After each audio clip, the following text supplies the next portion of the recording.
Welcome to another edition of the College Football Unfiltered. The guys and I are back for another episode here on the Rock Pile tonight. Lots to talk about. I didn't have it on the agenda, but we got to sneak it in the agenda. We'll kick things off. We'll talk Sharon more, the news from Michigan last night that came out. And as a Michigan fan, I would say I am extremely, extremely disappointed and embarrassed by what happened. But we'll talk Sharon more. We'll talk playoffs. We'll get into the game, the Michigan-Ohio State game, and much more here. We'll give our picks, the opening round, the playoffs. It'll get started here in another week or so. So lots to talk about with the guys. We'll bring them on, and we'll get their thoughts here tonight and much more. So let's bring the guys on. Gentlemen, what's going on? Coach. How's it going? Coach, you would have thought that we had to talk for. Yeah, I am extremely, extremely, extremely disappointed. I think somebody put the post up in our little chat last night, and I said, "You got to be kidding me!" So I'm on Facebook. I'm looking everywhere for the news, and you get the news on Sharon Moore and Steve Buss. I'll say this, and I'm not just saying this because of the news that broke, but I thought they would have probably gave him one more year. Let's say the situation didn't happen last night. I thought he had probably one more year to get into the playoff, to turn things around, because obviously 8-4, 9-3 isn't going to cut it if you miss the playoffs at Michigan. A lot of people are saying they wanted him out. All the stuff leaked last night, and I'm not sticking up. I think it's horrible, the news that came out. But what were your thoughts when you saw it? I mean, I think like the rest of everybody. I mean, I was definitely shocked. When I first saw it, I didn't know the details. I just saw that he was fired, right? So my initial reaction was like, wow, they waited a little bit longer than I would have thought. They were definitely planning on making a move due to performance, right? And so then obviously the more I read, I think, my immediate, I guess my second thought was the timing around National Signing Day, it immediately started to stink, if that makes sense, right? The more I started to think about it, I had a really hard time believing that they just found out about this and they were reacting quickly to get rid of the football coach. But so, like you said, Rock, it's sad, it's gross, and really the ones I think I feel the most bad for is obviously his wife and his young children. I mean, I don't think we could definitely, and I'll take my shots at more in the Michigan program, but those are definitely innocent bystanders that now have, they got to carry this as well, which is the most unfortunate part. Jake, what were your thoughts when you first saw it come out last night? Well, it's the same as C-Bus. It's like you're double checking everything because there's so many missed posts out there of, hey, he's getting here, going fired here, like just random stuff. And then it's like, then it comes through on ESPN. And then the worst thing is, like, I think almost an hour later or 30 minutes was like, he's in custody. And it's like, holy cow, like this thing is much more than that. So they must have pretty good substantial evidence of all this stuff. And, you kind of deep dive into it, and it's just like, it's shocking. And unfortunately we kind of see it in the coaches world and even in the business world with that whole YouTube concert and all everything. And It's just sad for his family, obviously. And puts a black eye on the program, and that's tough, because you always see Michigan as a top 5 program, and, elite coaches have come out of there, and now this has a major black eye on the program. Yeah, and again, when I saw it, the first thing that came to mind was I had to make sure first it was even true. But it's an embarrassment. I think the whole situation, I mean, you can go back to the Jim Harbaugh, and you want to go back to the cheating thing. And, I think at some point, Ward Manuel, I heard news that he was out at Michigan. They got rid of him. And then I heard that he wasn't out at Michigan. He was still involved in this. I'm a firm believer that I think he's got to take some responsibility for this as well. I think the university really should get rid of him. And, I keep hearing a list of these candidates, for Michigan. And for me, guys, you keep hearing the same names: Kalen DeBoer, Jed Fish. You hear all the same guys that basically were up for all these other jobs. I heard Jesse Minner, and I'll say this: there's no way Michigan can bring back Jesse Minner. As great as defensively, he's doing a great job in the NFL, and he was part of those defenses with Harbaugh. You can't bring anybody back from the Harbaugh era. You can't do it. I don't care what anybody says. You can't do it. And he's got a no-show cause, I think, until March or April. So maybe that's out of the picture. I'm going to throw you 2 names. And I heard these 2 names tonight coming home from work, and I said, I'll think about them. Dabo Sweeney's name got thrown out there, and Jimbo Fisher were 2 names that I hadn't heard of, C-Bus. I've heard a lot of the usual suspects, the names that were thrown out here for the job, and those were 2 that I heard later tonight, and I was like, yeah. I don't want Brian Kelly. I keep hearing Brian Kelly because of the Michigan ties. I do not want him at all. You keep hearing Kalen DeBoer. You keep hearing Marcus Freeman's name came out and Kenny Dillingham, all these names. And I said, maybe Dabo? I don't know. Jimbo Fisher was a hell of a recruiter. What'd you think? I mean, any names you got to aren't part of those names? No, I mean, I heard Jimbo Fisher this afternoon as well, and I kind of stopped for a second and said, man, like I don't think that necessarily fits, but I'm with you. I think recruiting, I think honestly, Rock, you have to find you're going to swing for the fences. You're Michigan, you got plenty of money. You got to make every call and make them tell you not interested, right? So I firmly expect them to go hard after all the names that we heard them there. But I do think you got to have a coach that is going to want to reset the culture there. I'm a belief right now it's a culture problem. Right? You brought up the cheating thing. We can say anything we want, but I mean this goes back to the COVID, the dead period recruiting violations that Harbaugh had. You have the Matt Weiss federal indictment. You have it's just a litany of issues over the course of the last 6-7 years. And I think we all know that the details of the Moore thing is just going to get more cloudy and worse before it starts to go away. Because I think the next question is how long did Michigan know? And did Manuel sit on this? There's numerous reports that they knew, that there was indications that they asked questions back in the summer and Moore denied the allegation. And then now that the season didn't go how they wanted it to go, this could be this is their opportunity to move on from the head football coach. So I think if you're a potential candidate, let's use DeBoer, let's use any of those guys that currently have an existing job. That's it. Yes, Michigan on the surface sounds great. It's Michigan. They won a national title 2 years ago. Like it's there. But I think if you look behind the curtain, right? I think you're going to. I think they're going to be surprised at who's going to be willing to take that. You do need a culture. You need a culture reset. I personally think Fish from Washington makes the most sense for Michigan. I think he's been a culture resetter everywhere he's gone. I think he knows, obviously, from his time at Michigan, he knows the program, and I think he can recruit. He kept Washington afloat right after DeBoer leaving. He's developed quarterbacks. So I am a believer. If I was going to Vegas, he would be my guy. I put money on today at 8:10 at night on Thursday. So yeah, I mean, I don't disagree with you with a lot of that stuff.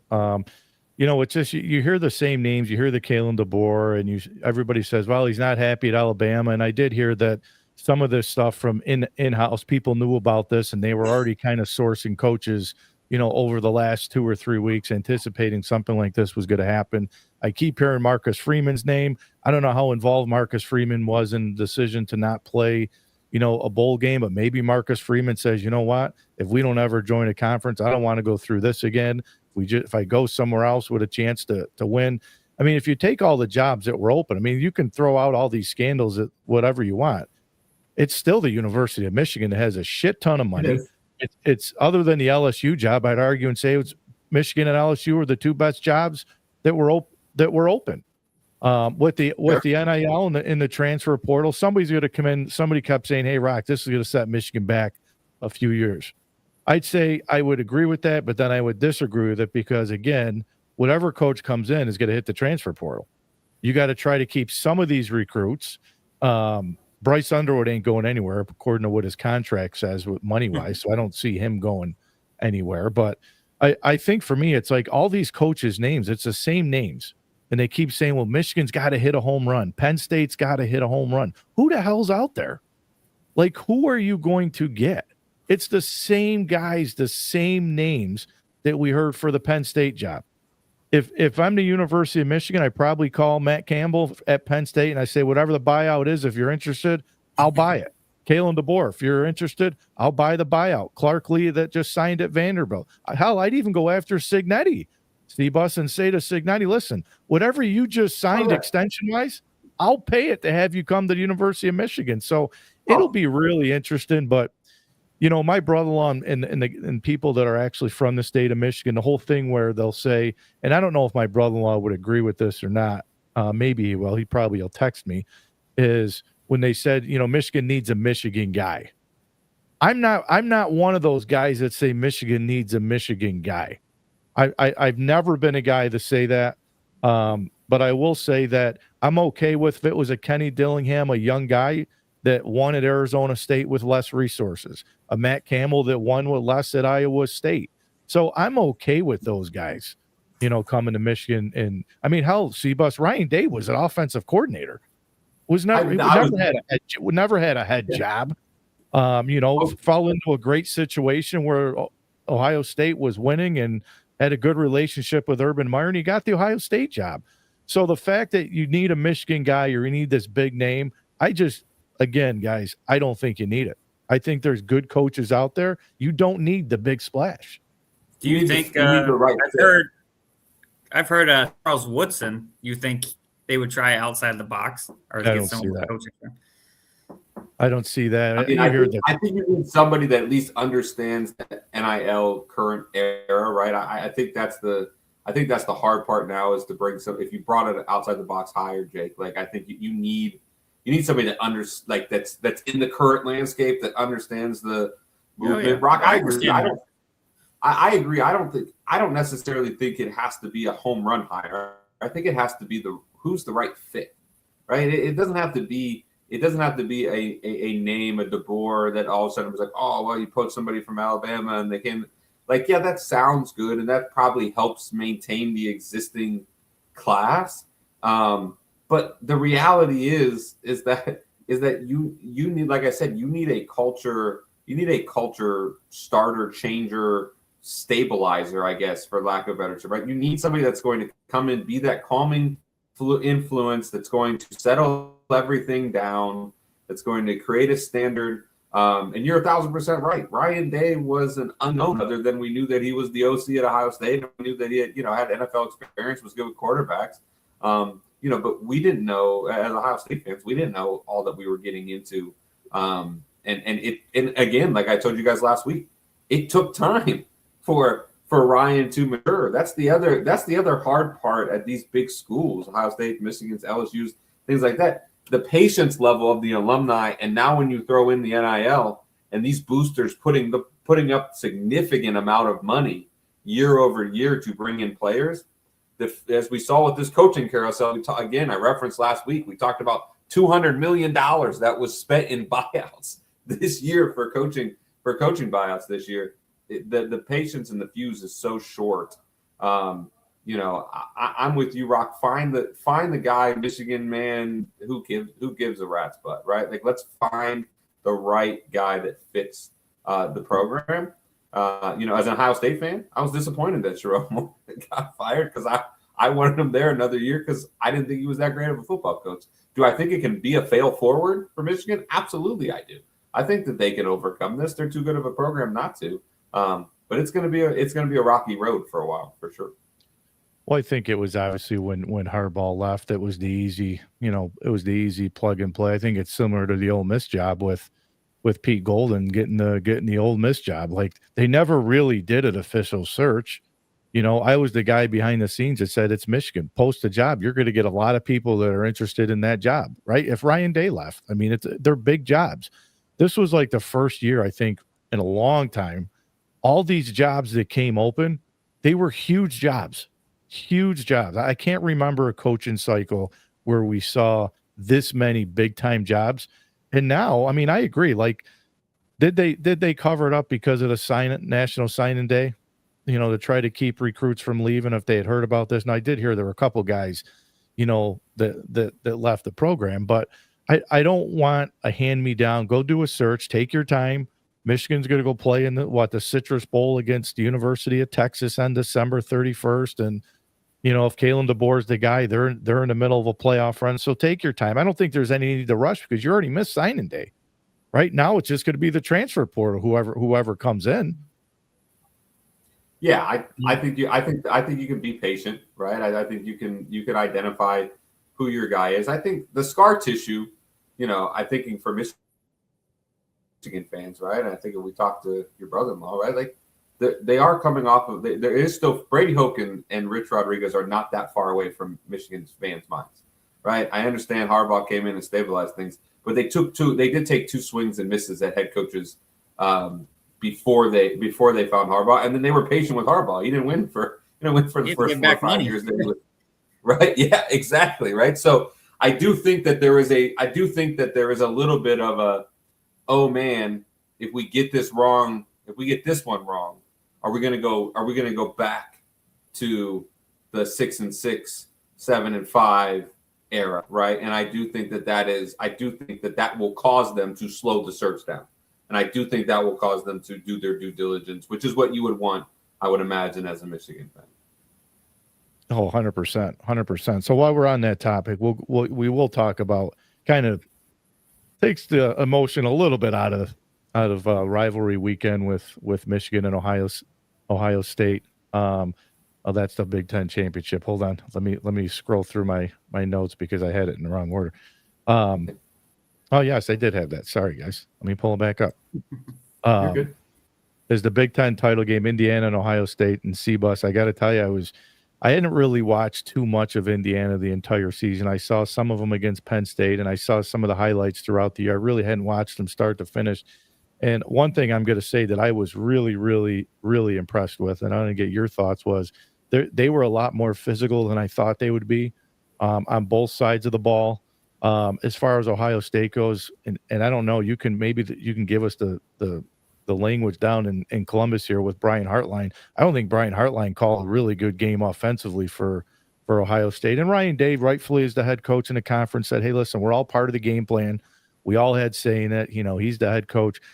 I just didn't like a lot of the different looks that he gave. I thought they were a little conservative on the missed field goal of 4th and 1. I said, he's going to go for it. 4th and 1, you're the number 1 team in the country. If you can't get a yard, then you shouldn't be the number 1 team in the country. But I didn't think he called a really good game, C-Bus. Do people down in Columbus, are they talking about that? Is it a distraction with him in South Florida? I wasn't impressed. I thought he tightened up a little bit. Yeah, I think they're, let's start with the line of scrimmage. I totally agree with you. I thought Indiana, from a physicality standpoint, especially their defensive line, I thought played really well rushing the passer. I thought it was the first time that I had seen in the second and third quarter, the first time I had seen Sand really with his head in a blender, right? You could just tell he didn't know what he was seeing. They did a good job of rolling their safeties, I thought, and mixed matching some coverages there. And he got pressured, right? I mean, Rock, we talked about it from the Michigan game the week before where he said Michigan couldn't come close to laying a hand on Sand. And then in Indiana definitely changed that dynamic. But from a play calling perspective, absolutely. Look, Ohio State has not been great in the red zone all year. It's been a problem that really they've overcome because they've just bullied the hell out of just about everybody they played. But they ran 13 and 14 personnel down inside the 10-yard line. They had 4 tight ends on the field without Carnell Tate or Jeremiah Smith down there. So yeah, I was questioning the play calling. That's been a talk down here. It didn't feel, it didn't feel, at times it felt conservative. At times it felt too aggressive. I thought the third down plays in both goal line or both situations, Ohio State's down the fourth quarter, they get the ball twice. They go 6 minutes down the field. They go 5 minutes down the field. Both put themselves in touchdown. They're going to take the lead in both of those situations. And they couldn't get done. They went for it on 4th and a long one. The drive at the start of the fourth quarter, saying doesn't get it on the review, QB sneak. which I thought was just a silly play call down there. If I'm gonna run it, I would have rather just handed it all off on 3rd down and 4th down and try to get a yard as opposed to trying to throw on 3rd and then run a QB sneak. And I think that's what influenced the field goal, Rock, on the second drive. Is they went for it on 4th and 1 the drive before and they didn't get it. And so I think in Day's mind, I think he's thinking we better take the points and at least try to get to overtime, so then we can see if we can't go win the football game. And then your kicker shanks one or pull hooks one, looks like me on the 3rd tee, right? So I think from that perspective, that was there. I tend to think, Rock, there was just so much going on in Ohio State the week leading up to that game. You had National Signing Day. You had Brian Hartline with the coach move.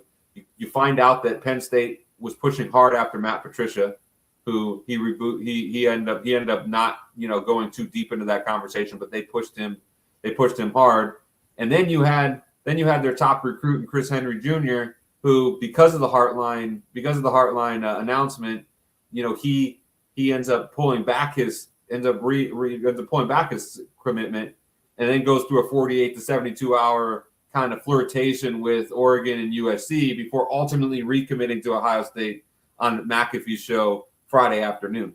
So I don't want to take any credit away from Indiana. They deserve to win the football game. Mendoza made some throws that I thought were just on time, really good throws, clutch throws. But at the end of the day, do I think Ohio State coaching staff was locked into that game? It did not feel like it, especially on the offensive end. But again, great story for Indiana. How cool for Cignetti, how cool for that team. As an Ohio State fan, I hope we see him again in the Natty. I think it'd be great. Jake, what'd you think of Mendoza? Again, this is the first time I really watched him play from start to finish. And, if you just sit back and you go off of numbers and you don't watch the game, I mean, Sayin was 21 to 29 for like 250, I think 258, a touchdown in the pick. Mendoza 15 to 23. I thought they both played well. The hit on Mendoza the first series, I thought he got knocked out of the game. I had told my wife, said, you're going to get lucky here. The starting quarterback's done for the game, first series of the game. But he made the big throw in the 4th quarter, late in that game, the big throw to Charlie Becker, the sophomore receiver. But what were your thoughts on watching Mendoza play? Yeah, I mean, I was impressed with him. I mean, I think it was a true test for both of them to fight for the Heisman candidate, to go for the Heisman Trophy. Getting hit that early and that often, it showed that he was composed throughout the whole game. And I think it helped that at halftime it was, 6-10. So anytime it was somewhat close, I think Indiana kept getting that more confidence. I think if Ohio State came out and smacked them in the mouth and got maybe up 2 touchdowns right away, that I think they would have probably backed down. But since they were hanging around, just built that confidence. And two, it's, Cignetti, I could see him be putting that bulletin board in there. First ever, you'll make history. We have more on the line. And, just that hungriness that, hey, we're right here close enough. And you can see it. And you can see it by the up front with the line, I know Seabus said that he was worried about the run game of Ohio State, and I think that hurt him. I think they were under 75 yards rushing, if not lower than that, and I think that plays a huge part. Now, I do think that Ohio State could have took probably some more chances on those receivers on out there to make some plays, but also, like you said, I think they were holding back a little bit. They knew if Ohio State wasn't an all-be-all win, that, hey, we have to have the first seed. They've done it before where they've lost and ran the table, so it wasn't such a push that, hey, we have to win this game and we can hide some things for the playoffs. And so, hats off to Indiana coming out and making history. I think Urban Meyer said it great. He said, this is what Cignetti's done at a program like Indiana that was one of the worst programs in the country for a long time. In basketball school, you can say that, right? I don't think anybody would disagree. To being 24-2 over the last 2 years, probably going to have the Heisman Trophy winner. They won the Big Ten. They're the top seed in the college football playoff. He said this is probably the greatest turnaround in college football history with what this guy's been able to do. And again, I still can't get it out of my head that the head coach at Indiana is going to turn down the jobs at Penn State, Auburn, LSU, and maybe Michigan, or maybe he leaves Indiana now and goes to Michigan. I don't know. But that kind of goes back to, and I'm not saying it's C-Bus because the score was 13-10 like the Michigan-Ohio State game last year, but That's kind of how I felt this game as it was going. I like Ohio State only ran the ball for 58 yards. But now that doesn't give credit because when you look at it, I think Indiana had 5 or 6 sacks, and I think they had 7 or 8 tackles behind the line. So you throw that in there. But I thought, like you said, the 2 tight end, 3 tight end sets, I almost thought that it was like Ryan Day wants to go back to trying to beat Michigan, running the football and winning the game in the trenches versus let's get those receivers out there in space and let's throw the ball around the yard. Like, I know Bo Jackson's been better all year. They got the run game going. But again, when I think of Ohio State, when they're at their best, they're throwing the ball all around the yard. And Cardell Tate, I think, only had 4 or 5 catches. That's kind of what it reminded me of. Yeah, I don't disagree. I think, again, like short yardage for Ohio State is a conundrum for them. It just has been. But Jackson has been great. He's not your ground and pound guy. They have C.J. Donaldson that they brought in, transfer from West Virginia, who they had been using as their kind of ground and pound back. They have a backup quarterback in Lincoln Kleinholtz, that kid from South Dakota. He's a little bit more athletic quarterback. Dave's brought him in at times, down in the goal line to either run just straight option or QB sneak. He didn't go to that. I felt like I felt like the play call was like a down off. I was talking to Pops on Sunday after the game. In that last drive I go to, it's 3rd and 1. And before they shank the field goal, and they bootleg Sayin out, which I had been screaming for, which they finally did in the 4th quarter. They bootlegged him out and they threw to the tight end. They hit for 2 chunk plays to get him to move the pocket a little bit because Indiana was pinning their ears back. So then they roll him to the strong side of the field. They have one guy on the route, and that's Jeremiah Smith. There's nobody else to throw to. I mean, there was a one guy route, and I'm going that you have, it's a 50-50 chance at that point. And Indiana, of course, their attention is going to go to number 4. He's the best offensive player in the country, right? So I just didn't feel like schematically it made sense to what they were trying to do. I didn't get the impression, Rock, that they were trying to prove that they were more physical, which is what I thought they were trying to do with Michigan. But I definitely feel like they were searching for what that go-to play. And then I would add, they ran a play action, beautiful touchdown pass that they got called back on a penalty down there in the goal line, which I was screaming for all day, where they had the tight end leak out that they threw for a touchdown, and they got it called back for a penalty, right? So look, those balls, everything bounced. A lot of things bounced Indiana's way. As when those games are that close, that's the way it goes, right? Sometimes you make a play, sometimes you don't. 2 big plays in that game. The Mendoza touchdown pass, beautiful, read the blitz, great throw, great defense, made a great play. And then the 3rd down throw, down the sideline, he dropped that ball in a bucket. Do I think the DB needed to reroute that receiver off of the line of scrimmage? If you're playing man coverage like that and Patricia brings the house, you got to at least put a hand on the guy. So he got free release, which drove me crazy, but still great throw. So, I mean, tip your hat. Guys, the other games, and we'll get back to this Ohio State, because I don't think this is going to be the last time we see Ohio State, Indiana. I think there's a really good chance we can see them meet up and play for the national championship, which I think would be fantastic to see part 2. A lot of eyes were on, the ACC. Duke beats Virginia 27-20 in that game. And, it was a great game. I felt really bad for Tony Elliott because I'm like, man, the guy did a really good job this year at Virginia. Just win the game, man. You're in the playoffs. And then, Manny Diaz thinks that he's going to do his pitch for a 7-5 Duke team to make the college football playoff. I'm like, dude, I know you're all about your team, but there's no way in hell you belong in the playoffs. But, guys, the other game I just want to talk real briefly about, and then we'll get into your thoughts on the 12 teams that got in. I think right now, I don't think you want to see Georgia in the playoffs. I think they're playing really well right now. I think Gunnar Stockton's playing really well defensively. I think Kirby's got these guys playing like the Georgia team I think we all thought we would see to start the year. A lot of young guys. This game was really never close. And, I don't know what you guys think, but I think, this game, I was really surprised Alabama got in, and we'll talk about the playoffs and those teams, because that game, 28-7, I think it was 28-0 heading into the 4th quarter. And the game wasn't even close. Bama scored, I think, late in this one to make it 28-7. But right now, C-Bus, I think Georgia's playing as good as anybody. Oh, yeah. I mean, I think, look, from a talent perspective, I think we all know that, and coach, right? I mean, Kirby's a great coach, probably the best coach in the game. And I'm as big a Ryan Day fan as anybody, but I think Kirby's got in there track record wise. But I thought it was just the interesting thing with that game was I thought Georgia's defense was just so much more superior. They were the best unit on the field outside of everybody to me as far as that's true. Georgia's offense, good, plotted along. Stockton's playing well, but Georgia's defense just suffocates you, and just absolutely the physicality. They wear them down. I think they held Alabama to like 210 yards, 209 yards across the entire game. They made. I think they forced Ty Simpson to go back to school for another year. I don't think he can come out. I think they rattled him. I think they rattled him that much to show that he's got a lot more. We talked about rushing game for Ohio State. I think Alabama had finished the game. Obviously, they had plenty of sacks, but they finished the game with negative rushing yards against Georgia. So yeah, I mean, I just absolutely dominated Alabama. I know the committee, and we'll get into that, looked at it differently. I strongly disagree because I watched that game and my eyes told me what I needed to see.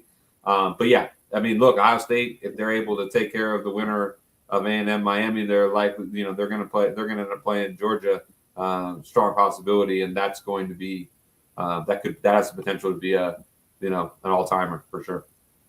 Jake, Gunnar Stockton's gotten better as the season went on for Georgia. He's been in some big games for them. And then I look across the other side and I said, I don't know what's happened to Ty Simpson at Alabama, because I thought he got off to a really good start. A lot of people were saying it was him and John Mateer, the quarterback at Oklahoma, that were probably your Heisman front runners at the beginning part of the season. And then I don't know if it's because Alabama really hasn't been able to run the ball. C-Bus, you made a good point.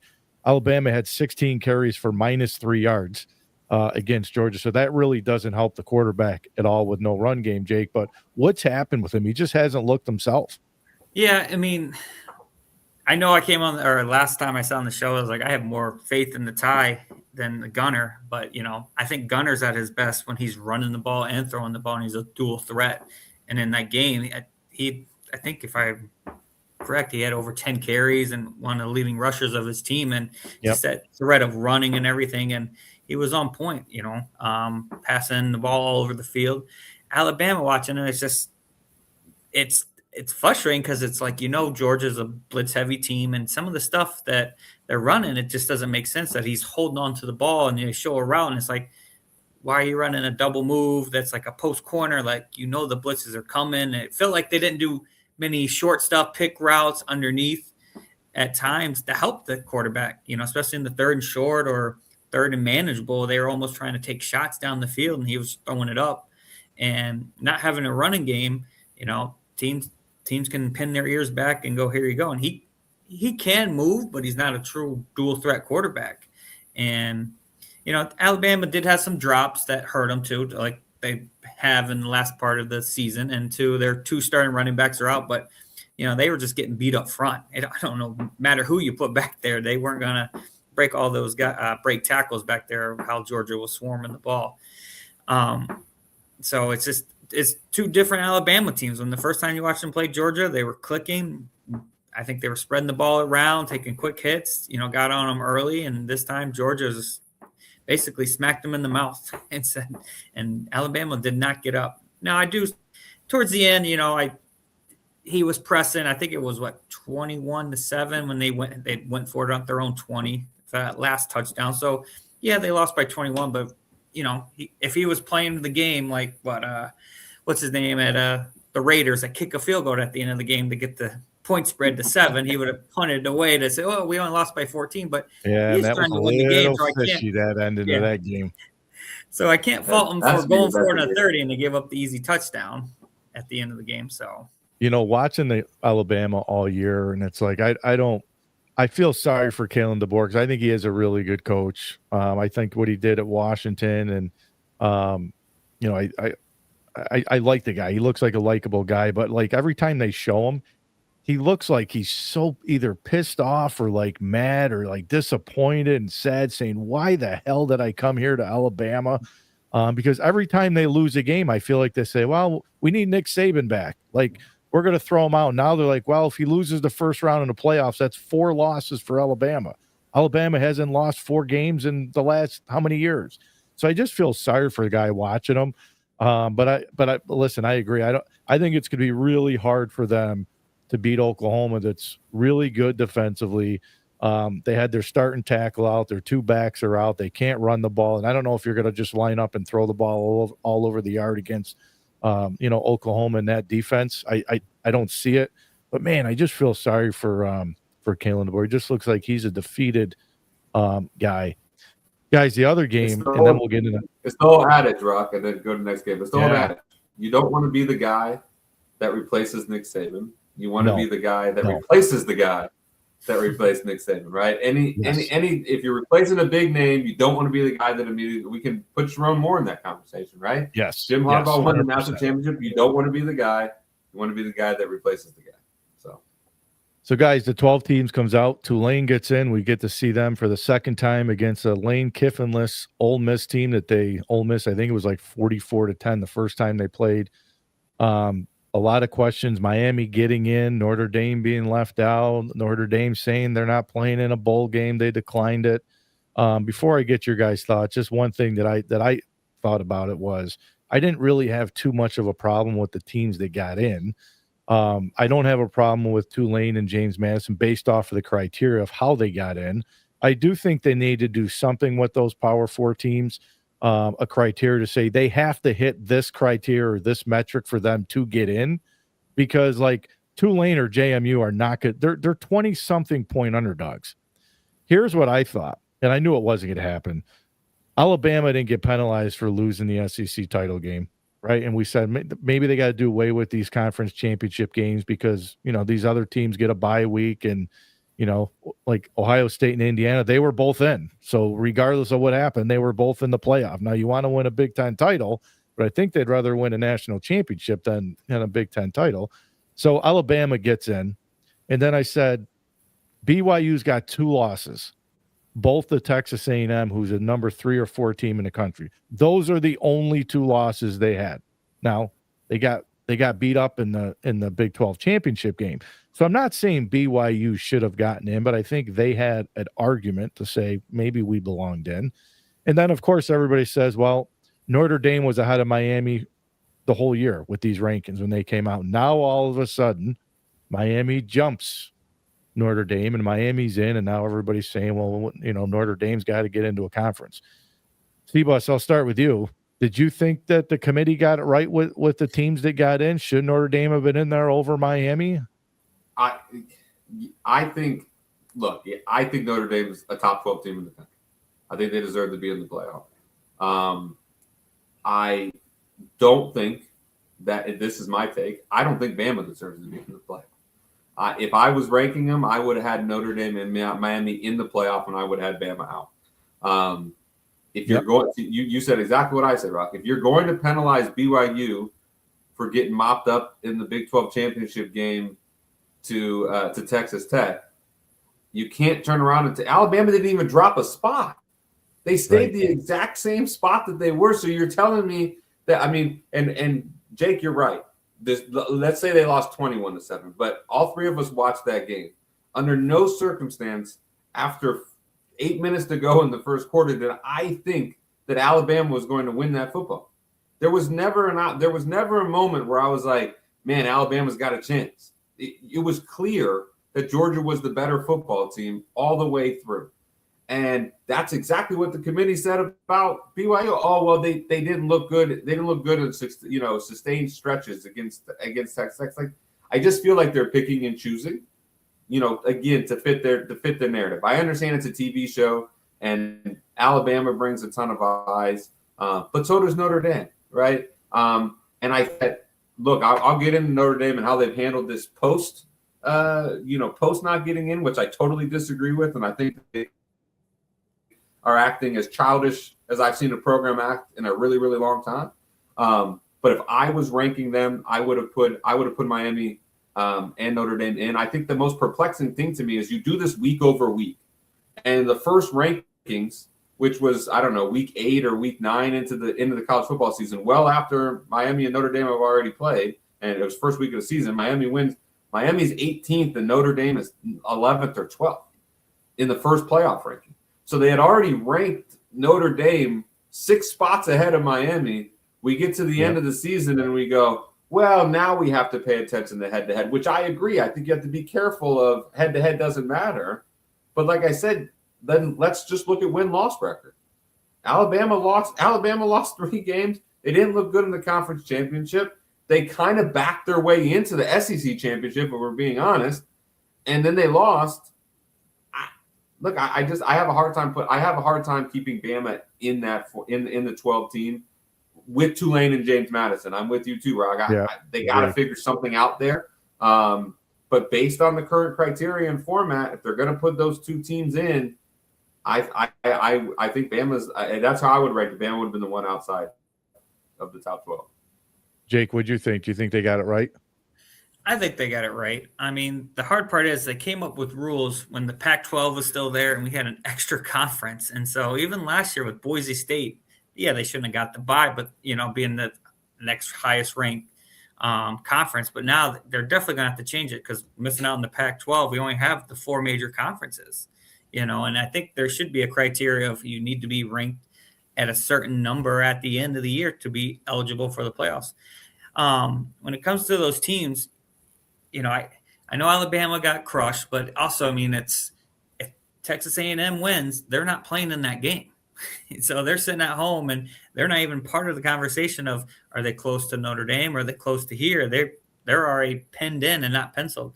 When it comes between Notre Dame and Miami, I think that's where the committee got it wrong at doing, like Seabus says, early enough in the year that you put such a gap in between them. And as you see them creeping up, and with them not even playing in a week, that, hey, Miami jumps that high. Yes, I think when you put them side by side with the strength of record, strength of schedule, they are neck to neck. I think they're like one off each other of each one. I think I have the stat of, Notre Dame's 42 and Miami's 44. Strength of record 13, 14. Yeah, pretty close. And everything. And head-to-head does have to matter at some point. And, you want these teams to go out and schedule harder competition to show that, hey, some good games out there where, BYU, they had a great season, but I think they played Utah was their only ranked game there was other than playing Texas Tech.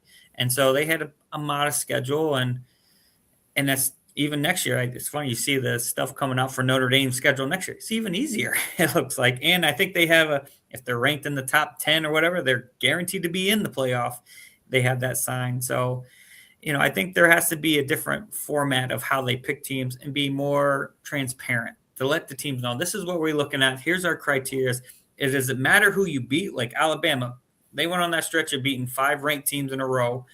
Or is it who you lost to, with them losing to Florida State or, Notre Dame losing only to ranked opponents, same with BYU. What does the committee look at more? What are they valuing more and come out and be transparent?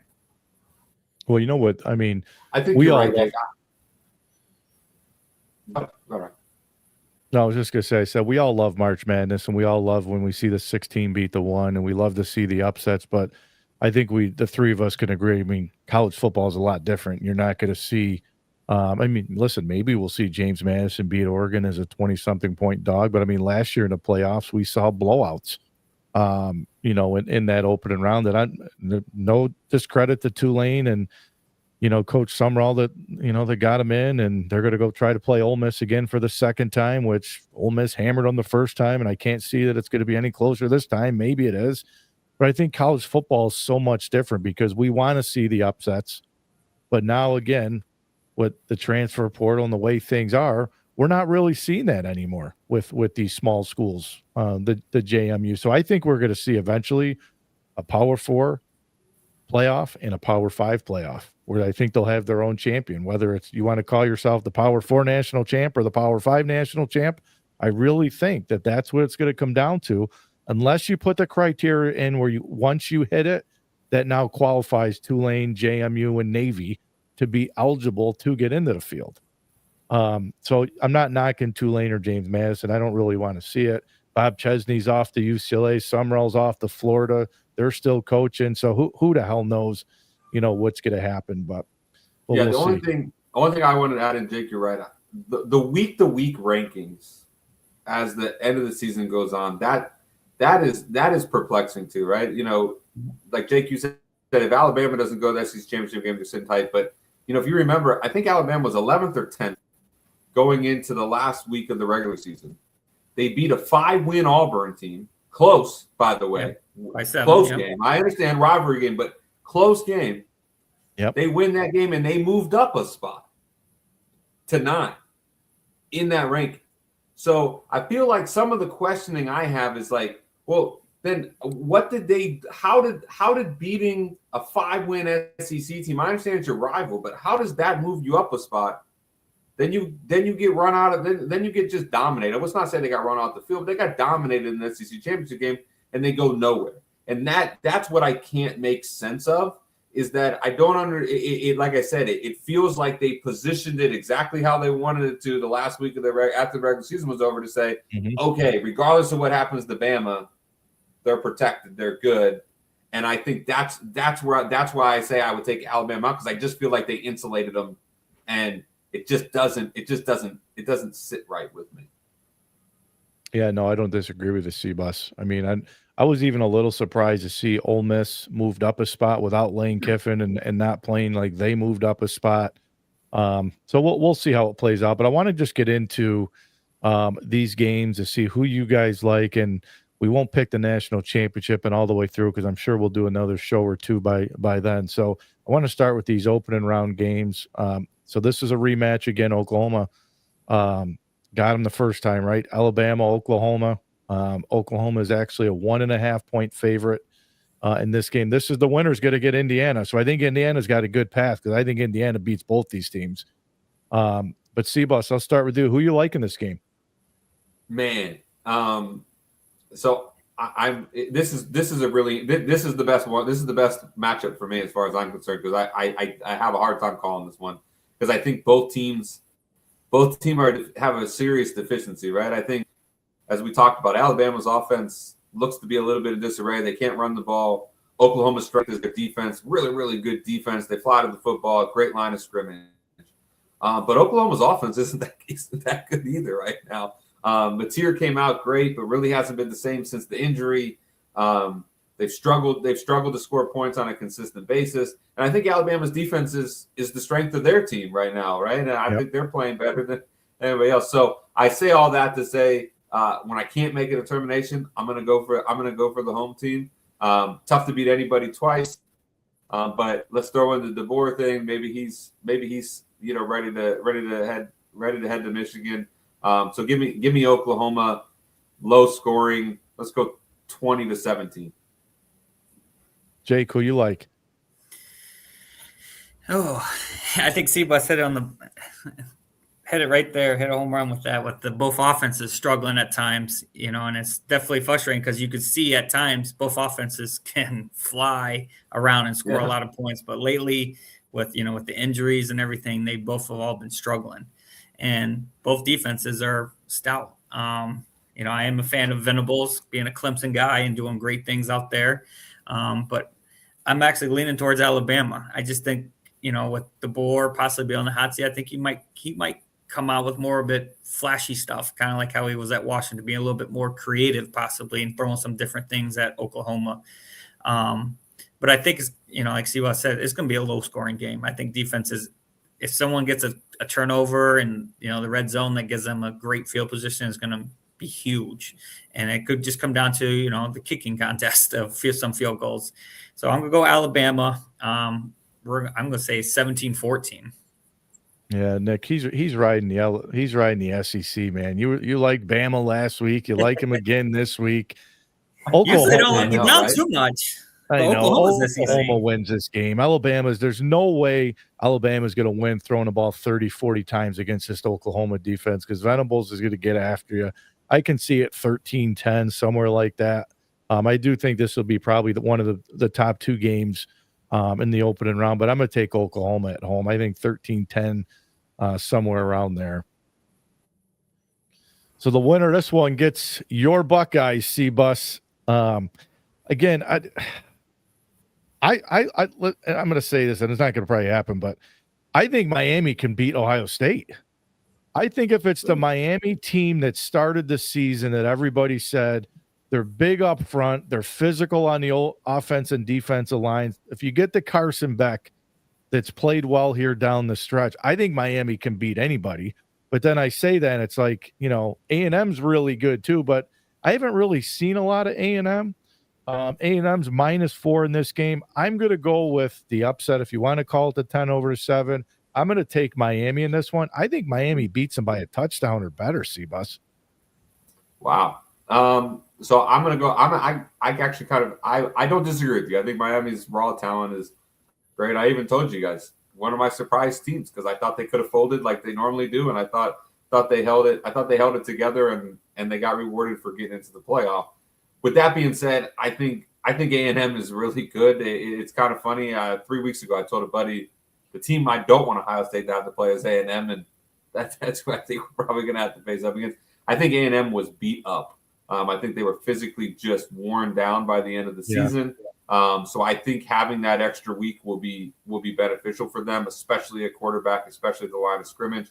To me, Rock, my big thing on Miami is I don't trust anybody in the ACC. I don't think anybody in the ACC was worth a damn this year.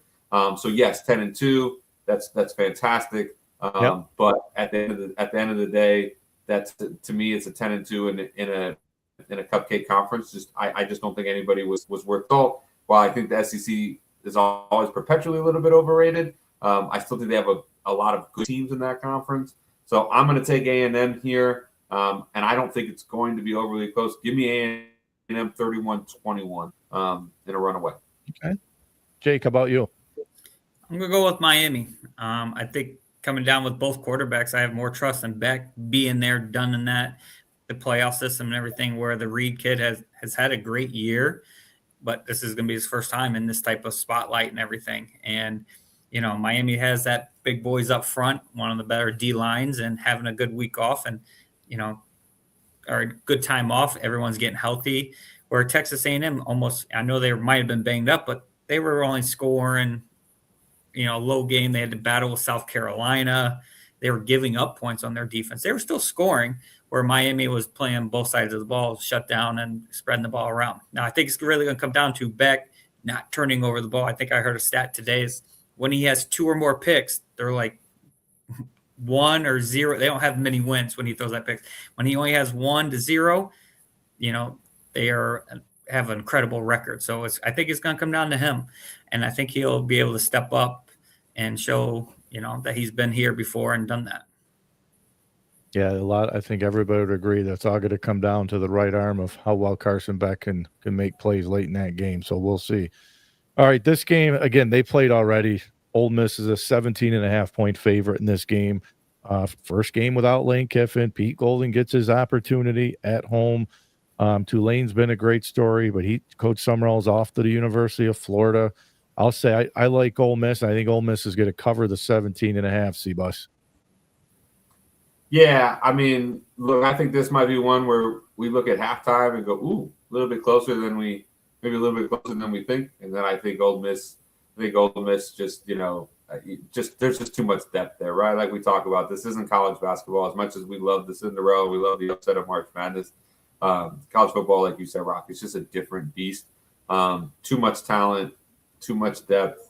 I think Tulane, like I said, comes out hungry early.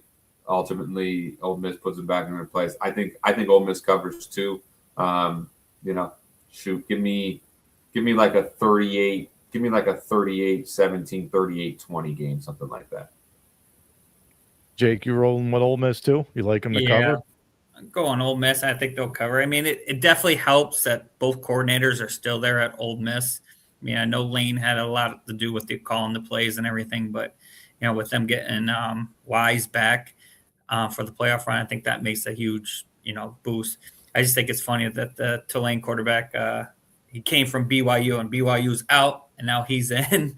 Even though the BYU quarterback looked pretty good all season, but he kind of has the last laugh. But I don't see it really being a game like C-Bus says. It might be close during half because it's feeling things out, but I think by the end of the game, 20 21-point victory easily. And that's also too, like those Ole Miss kids, they feel some type of way about their head coach leaving them, right? It's the playoff. Not that you're going to have any trouble getting these kids' attention, but I think there is a little bit.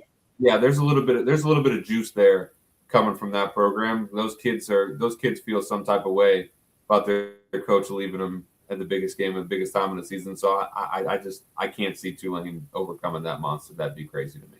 Well, if you guys remember, before we get into this Oregon game, but if you guys remember, I mean, when Ole Miss played Georgia, Ole Miss was leading 95% of that game. Like Georgia couldn't stop them. Mm-hmm. Yeah. So I was like, well, Ole Miss gets by this game. I think they can beat Georgia. Like I really thought that Ole Miss can make a really deep run in this thing because I do think they're good. They can run the ball. Trinidad Chandler's the quarterback, can make plays. So we'll see how that plays out for Ole Miss. But I agree with this, C-Buzz. I think Ole Miss has got a different moxie to him going in without Lane Kiffin, with a little bit more to prove now, without him. So we'll see how that plays out for Ole Miss. But this is the other big one. Oregon's a 21.5-point favorite. The winner will get Texas Tech in this game. I feel like if Oregon, when they win, no knock to JMU, but when they win, that Oregon Texas Tech is like an 8-9 game. Like I don't know who to pick because I think Texas Tech is really good, and I think Oregon's got a team that not many people are really talking about that I think can win the whole thing too.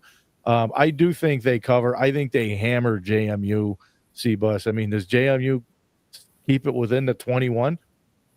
I can't see it. And then let's add into the plate that going to play in Oregon in Eugene is a ridiculously tough draw.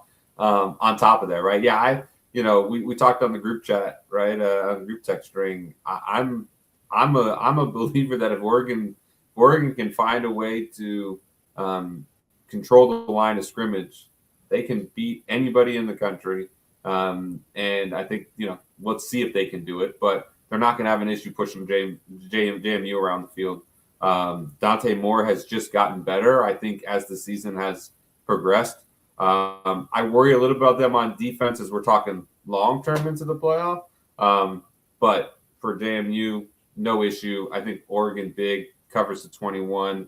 And I think, I think that the Texas Tech game is definitely one that I have circled of going. That's going to be must-see TV. Jake, they cover the 21? Yeah, they cover it easily. Now, the only thing is what Cinetti always, takes the transfer portal from JMU. He has a ton of players on the Indiana team that are stepping up. So maybe he knows a little secret, there that's where he goes shopping a lot. But I don't see it being close. It's going to be 21. It's going to be a blowout. I think early enough that even by the first quarter, that's going to be a blowout. And then it's just going to be trying to prevent people from getting hurt in that game. So, it feels like a sleepy week 3, like of the regular season game, right? Like that's what it feels like to me. Is like, oh, okay, who do we got after this game, right? Like that's just what it feels like to me. And no disrespect to JMU, I think great program, but yeah, that's the hard part, letting them in. And it's like, man, and the one team you did play, that's what the Power 4 conference, you got blown up by Louisville, and it's like, and it's a great story and everything, but when we're talking about college playoff, the top 12 teams, it's hard to have them in that conversation at all. Agreed. So, guys, I want to finish up real fast here with you guys and see the Heisman finalists were revealed for this week. You got Mendoza, you got C-Bus, your guy Julian Sane, you got Jeremiah Love, the running back, and you got Diego Pavier, the quarterback from Vandy's in there. Any predictions, guys, on who wins it? Is it Mendoza's to lose? Yeah, I mean, I think history tells us they're going to go quarterback. I think Jeremiah Love is one of the better backs that I've seen in quite a while. I love the way that guy runs the football. His center of gravity, his lateral movement, and burst to the hole. He reminds me. I'm a Browns fan, as you guys know. Reminds me of like a Nick Chubb-esque type back. So I'm a big fan of Jeremiah Love. I'm kind of gutted that, this is where I wish Notre Dame had a damn conference championship, because I would have liked to see him be able to make a closing statement. But I think it's Mendoza. He hit two whatever we want to call those Heisman moments, right? I don't know how you define those, right? But the win against Penn State on the last throw, and then like we talked about, 2 clutch throws in the fourth quarter, or late in the third, and then fourth quarter is Ohio State. I think that's enough. I think that's enough of a statement. I think if Sayan had thrown for 3 touchdowns and wins that game, I think I might be telling you otherwise. But I think it's Mendoza's to lose. Jake, you rolling with him too to win it? No, I'm actually going to go with Diego. I think after people kind of watched that championship game, that those two were I think those two canceled each other out because they kind of almost played together. And, with Diego playing on a lesser team, with not having talent on both ends and still throwing for over 3,000 yards, over 25 touchdowns and almost having the same stats as those guys, but with less talent around them and making a big splash in the SEC and being almost right there as a Vanderbilt. So I'm going to go, I think Diego was going to sneak in there. I like how you said the canceling out between Mendoza and Sain, because I have written down here their numbers, and Fernando threw for 2,900 yards. Julian threw for 3,300 C-Bus, 31 touchdowns to 33 to Mendoza. They both threw 6 picks. Julian Sain completed 78% of his balls. Mendoza 71.5. I agree with you, C-Bus. You had the Penn State game that Mendoza carried them and threw the game-winning touchdown pass. And I think if you take away the touchdown or the big fourth down, or I don't know, was it the third down and long throw for Mendoza in that game against Ohio State, I thought they both played pretty well. I thought Julian Sain played really well, well enough to win that game. I think Diego's probably the most electric player in the country. Threw for over 3,000, rushed for almost 1,000 yards, had 9 touchdowns on the ground. This is probably going to be one of the closer Heisman races I think we've seen in a long time, because I think any one of these 4 can win it. I think Love can win it. I think he's by far the best back, and I would have loved to seen him run in the playoffs, because I think Notre Dame can stop the run. I think they can run the football, and I think that's a recipe to win a national championship. But, we won't get to see it. If I had to throw money on this thing, I think people will go with Mendoza because he's on the best team in the country right now, and we saw him on the big stage against Ohio State.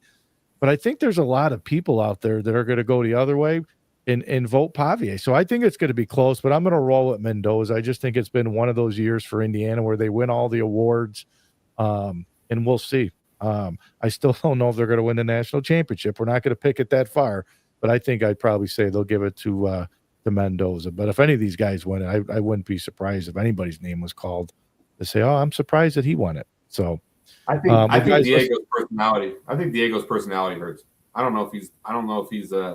I think voters. There's enough voters that he's going to rub the wrong way. The old voters. Yep. I was just going to say. We all know there's a lot of old, I think he's gray, like Johnny Manziel, right? I think he's like Johnny Manziel. But it took Johnny to slay like 3. They had to slay 3 SEC giants, including that Bama game, for him to make that case. And I just don't think that resume is deep enough. And Rock, I'll go with you too, right? It's the Indiana story this year, right? That's been the story. It's, oh my gosh, they're number 2, now they're number 1. I mean, I just think there's too much momentum there. Yeah, no, I would agree for sure. So, all right, guys. Well, listen, I appreciate it. We're up against the clock. I think we're out of time, but always good to talk some college football. And I didn't, knock on wood, I didn't have any technical difficulties tonight. It was pretty smooth and clear. So we'll watch some football here over the next week. We'll do it again soon, and we'll see who we got picked to win the national championship over the next couple of weeks. So I appreciate it, guys. Sounds good. Thanks for having us on. You got it. So it's always a good time talking college football with C-Bus and Coach DeCola, and having him on tonight to talk through the crazy Sharon Moore thing at Michigan. We'll see who's the next Michigan coach, see how the school handles that, and then the playoffs coming up here over the next 2 weeks. Who got in, who was left out, these games and picks and all that. The Heisman Trophy winner this week. We'll see who's awarded the Heisman Trophy. Any of these guys can win it. They're all really good players. So.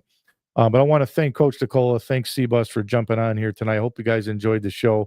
And I'll let you guys know when the next College Football Unfiltered will be. So thanks for tuning tonight to the Rock Pile. The Rock Pile is where dreams become reality. Have a good evening, everybody.